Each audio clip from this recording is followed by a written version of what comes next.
श्रीमद् भागवत गीता अध्याय 18 श्लोक संख्या 63। इति ते ज्ञानमाख्यातं गुह्याद् गुह्यतरं मया विमृश्येत दशेषेण यथेच्छसि तथा कुरु। सर्वप्रथम आप सभी को मेरा नमस्कार।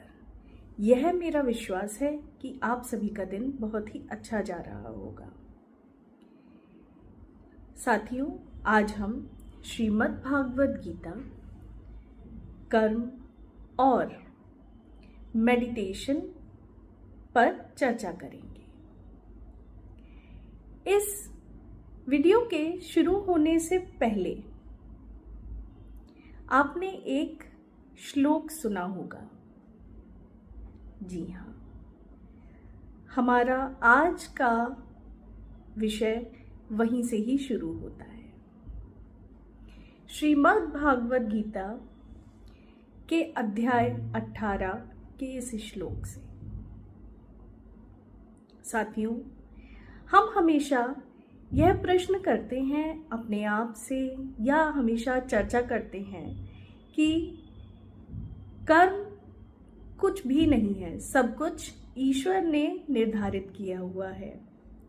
और जब सभी कुछ, हमारा पूरा जीवन ईश्वर ने, इस दिव्य शक्ति ने निर्धारित कर दिया है, तो कर्म का तो कोई अस्तित्व ही नहीं है। श्रीमद् भागवत गीता के अध्याय 18 के इस श्लोक में स्वयं श्री कृष्ण अर्जुन को यह कहते हैं कि हे अर्जुन, थोड़ा सा यहाँ मैं बताना चाहूंगी कि अर्जुन जब असमंजस में थे और वे युद्ध नहीं करना चाहते थे, क्योंकि उनके समक्ष उन्हें अपने सभी रिश्तेदार, अपने गुरुजन, अपने भाई बंधु दिख रहे थे और वे त्याग कर रहे थे युद्ध करने का, शस्त्र का, कि मुझे यदि सारा राजपाट मिल भी जाए और मैं अपने भाई बंधुओं को युद्ध में परास्त कर दूं, तो उससे मुझे कोई सुख की प्राप्ति नहीं होने वाली है। तब स्वयं श्री कृष्ण ने इनको, अर्जुन को, यह बताया कि जीवन क्या है, जीवन का सार क्या है, कर्म क्या है, सत्य क्या है, असत्य क्या है। उसके उपरांत 18वें अध्याय में इस श्लोक के माध्यम से स्वयं श्री कृष्ण अर्जुन को कहते हैं कि तुम्हें कौन सा रास्ता चुनना है, तुम्हें युद्ध करना है या नहीं करना है, शस्त्र उठाने हैं कि नहीं उठाने हैं। परंतु अर्जुन, क्योंकि तुम स्वभाव से क्षत्रिय हो, तो तुम युद्ध करने के लिए नहीं, अपना बचाव करने के लिए ही शस्त्र तो उठाओगे ही, फिर चाहे उसमें तुम्हारी पराजय ही क्यों न हो। ये युद्ध तो फिर भी होगा। ये सब जिनको तुम अपना भाई बंधु कह रहे हो, इनकी मृत्यु तो निश्चित ही है। इस धरती पर, इस लोक में जो भी आया है, वो अंततः एक दिन समाप्त तो हो जाएगा, मुझ में लीन हो जाएगा। तो हे अर्जुन, अब तुम निर्धारित करो कि तुम्हें क्या करना है। तो मेरे प्रिय साथियों, यहाँ इस बात को, इस श्लोक को बताने का तात्पर्य यह है कि हम अक्सर ये प्रश्न करते हैं कि कर्म क्या है, और असमंजस की स्थिति में हमेशा ईश्वर के समक्ष हाथ जोड़ के, उस दिव्य शक्ति के समक्ष हाथ जोड़ के खड़े रहते हैं। अपितु वह समय हमारे विवेक का, हमारी आत्मा के अनुभवों को इम्प्लीमेंट करने का है। अभी तक के जीवन यात्राओं में हमने क्या सीखा, हमारा क्या विवेक है, उसको एग्जीक्यूट करने का है। ईश्वर उस क्षण भर में अर्जुन के समान हम सभी को यह एक मौका देते हैं कि अब तुम निर्धारित करो कि तुम्हें जीवन में क्या करना है। तुम एक वो कौन सा रास्ता अपनाओगे जहां तुम्हें चलना है। और साथ ही साथ श्रीमद् भागवत गीता में श्री कृष्ण यह भी कहते हैं कि तुम कोई सा भी रास्ता चुनो, हर रास्ते पर मैं तुम्हारे साथ हूं। वह हर रास्ता, उस रास्ते पर क्या होना है मैंने निर्धारित कर रखा है। बस यहां यह निर्धारण करना है कि तुम्हें किस रास्ते पर चलना है। तो मेरे प्रिय साथियों, यदि हम कभी असमंजस की स्थिति में हो, जीवन में किसी कठिनाई में खड़े हो, तो बस ईश्वर का नाम लेकर हमें उस निर्णय की घड़ी में अपनी विवेक, बुद्धि और अभी तक के अनुभवों का उपयोग करते हुए सही रास्ते का चुनाव करना है। और उसके उपरांत फिर वह रास्ता ईश्वर को समर्पित कर देना है। ईश्वर ने उस रास्ते पर क्या क्या होना है यह तो निर्धारित किया हुआ है, लेकिन वह कर्म क्षण भर हमारे ऊपर ईश्वर विचार करने के लिए, हमारे अनुभवों की परीक्षा के लिए छोड़ देता है कि अब निर्धारण करो हे अर्जुन कि तुम किस ओर जाओगे, शस्त्र उठाओगे या शस्त्र का त्याग करोगे। न जय तुम्हारे हाथ में है, न पराजय तुम्हारे हाथ में है। तो चलिए इससे थोड़ा और आगे बढ़ते हैं।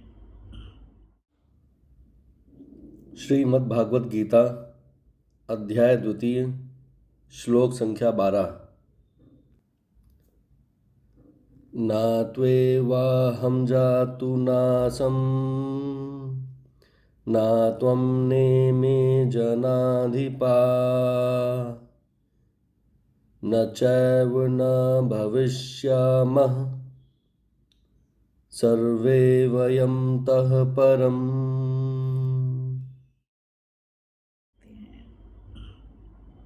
अक्सर हम सभी यह प्रश्न करते हैं कि हमें ईश्वर का अनुभव नहीं होता, हमें ईश्वर दिखाई नहीं देते।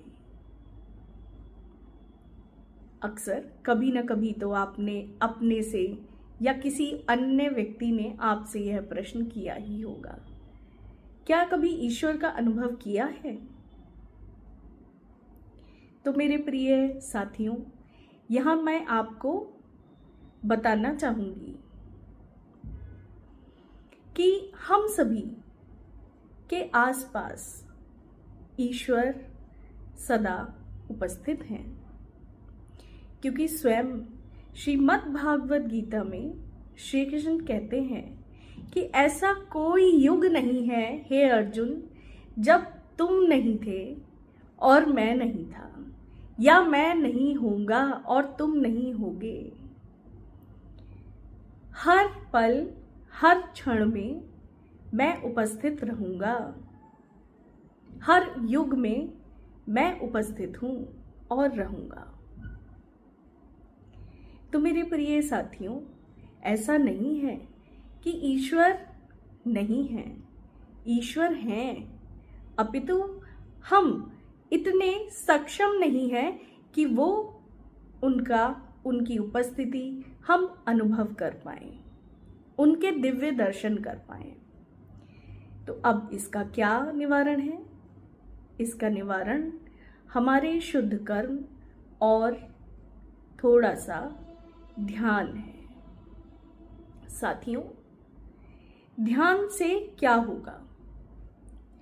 ध्यान करने से हमारी ऊर्जा यदि इस सांसारिक जीवन में रहते हुए किसी प्रकार से भी अशुद्ध हुई है, विचलित हुई है, तो वो एकाग्र बनेगी, वो शुद्ध बनेगी और वही शुद्धता हमें ईश्वर के और निकट लेकर जाएगी।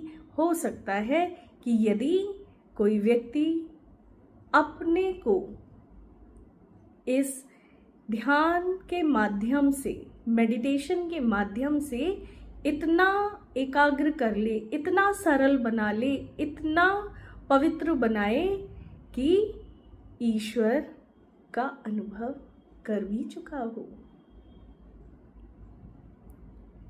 तो ईश्वर के अनुभव के लिए हमें मेडिटेशन को माध्यम बनाकर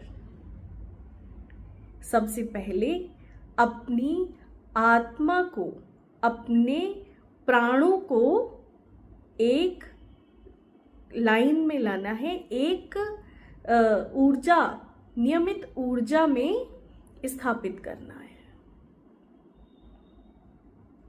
तो मेरे प्रिय साथियों, हमें आवश्यकता है कि यदि हम अपने कर्मों को शुद्ध करना चाहते हैं, सही करना चाहते हैं, तो उसके लिए हम मेडिटेशन करें, अपने को, अपने चित्त को, अपने प्राण को हम एकाग्र करें, नियमित करें और उसके उपरांत अवश्य ही हमें ईश्वर का अनुभव संभव है।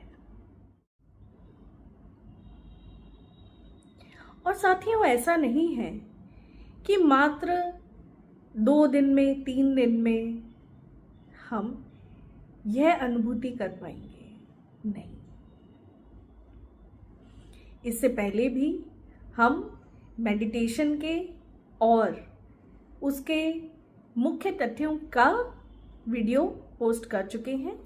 आप उस पर जाकर उसकी डिटेल को सुन सकते हैं कि हमें मेडिटेशन करने के लिए कितना समय लगेगा, हमें किन किन तथ्यों की आवश्यकता है कि हम सही से ध्यान कर सकें।